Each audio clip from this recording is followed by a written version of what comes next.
Hey students, this is lesson 10.8, geometric probability. We're going to learn how to use segment and area models to find the probability of events. This review will help remind you what you do to find probability. Go ahead and do it, and you can check back with your answers.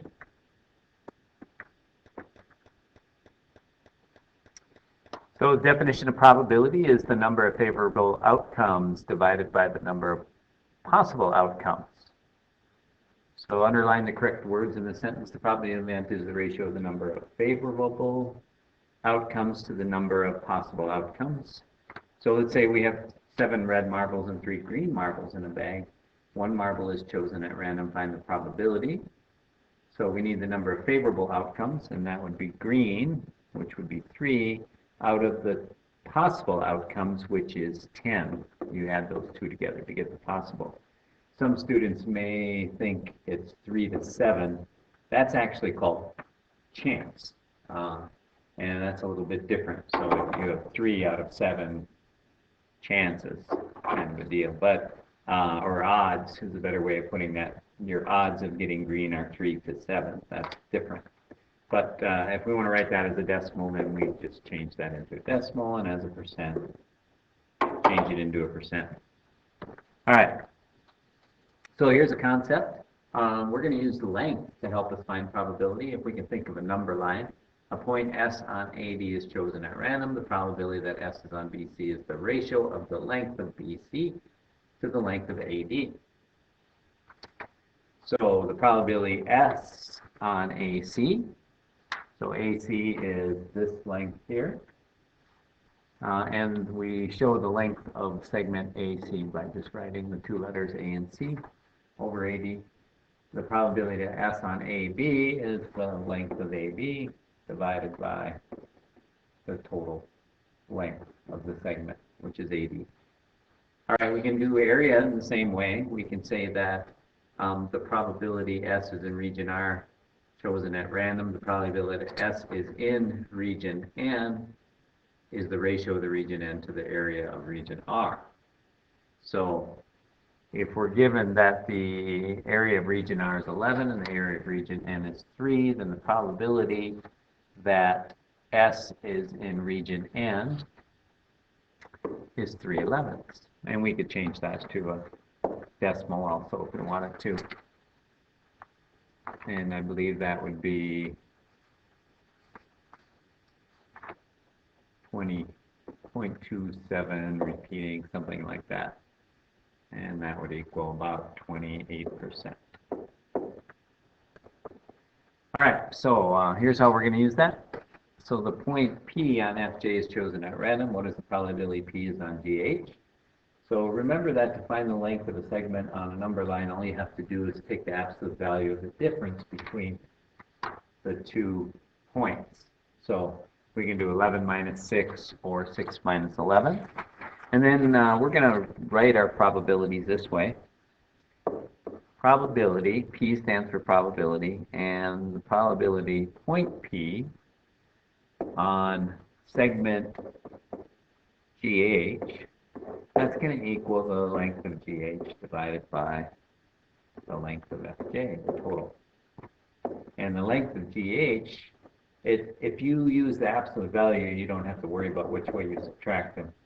So that's going to be 6 minus 11 divided by 4 minus 14 absolute value, and that would equal 5 over 11, which is 0.45 repeating, which is about 45%. All right, I'll let you try one.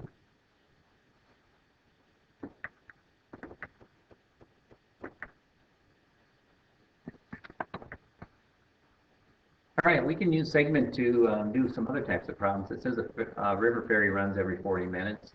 If a passenger arrives at a ferry station at a random time, what is the probability we will have to wait at least 25 minutes for the ferry? So let's think of this time of waiting.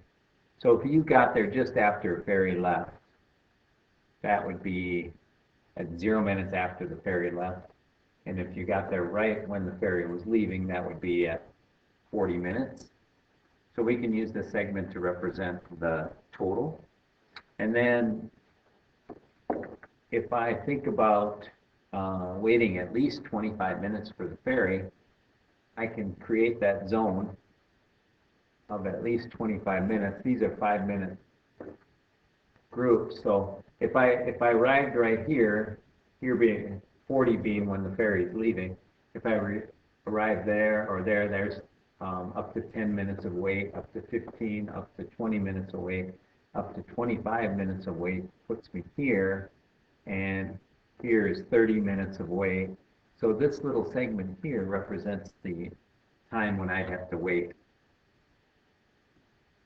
at least 25 minutes in that area. And that's a segment with a length of 15, and the total length of the segment is 40. And if I simplify that, I get 3/8, which is 37.5%. So, and that is the probability of my wait being at least 25 minutes. All right, I'll let you try that.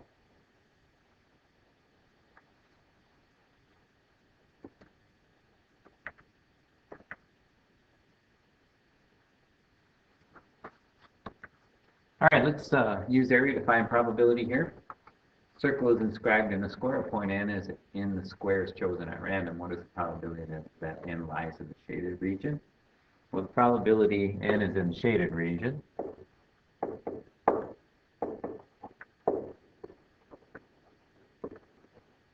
That would equal the shaded region, area, divided by the total area.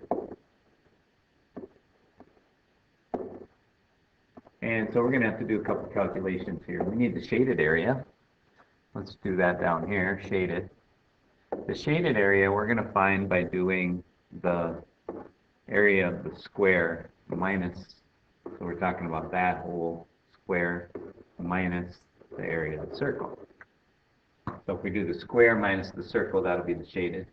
And that's equal to 25. So this length down here is also 5. 5 times 5 is 25 for the square. Minus, and the area of the circle is the radius, which is 2.5 squared times 5. And if I approximate that, that's about 5.37. Okay, so that's the shaded area. And then the total area is just 25. So I can now find my probability. The shaded area is about 5.37. The total is 25, which is 5 times 5.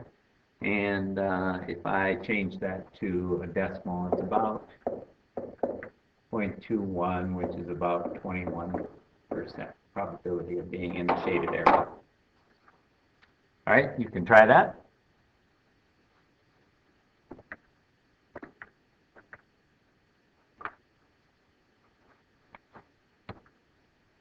All right, suppose a dart lands randomly on the target at right. What is the probability the dart will land in the shaded region? So again, we need to get the shaded region. So probably a dart in shaded area would equal the shaded area divided by the total. And to find the shaded area, kind of like the last problem, we're going to subtract. So we're going to find the area of this entire circle right here, which is 4 squared. The radius is 4 squared times pi. We're going to subtract the little circle on the inside, and the radius of that is 2, so 2 squared pi. And I'm just going to leave that in terms of pi. 16 minus 4 is 12 pi.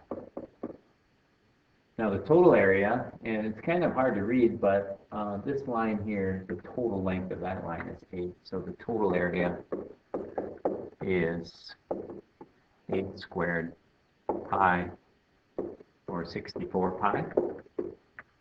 So my probability of the shaded to the total is 12 pi over 64 pi. And if I simplify that, I get 3/16. Those pi's, pi divided by pi is 1, so those cancel. And 12/64 simplifies to 3/16, which is about, actually it's exactly 18.75%.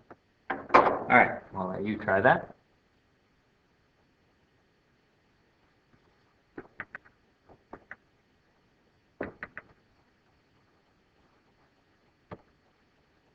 And lesson check. In the figure right, SQ over QT is 1/2. What is the probability that a point on ST chosen at random will lie on QT? Explain. So if SQ equals X, then QT equals 2X, and ST equals 3X. And that's because this probability is probability SQ to QT is 1/2, so that means the length SQ is half of the length of QT. So what is the probability P is on QT? That would be the length of QT divided by ST, which is 2X over 3X, and the X's cancel, so we just get 2/3.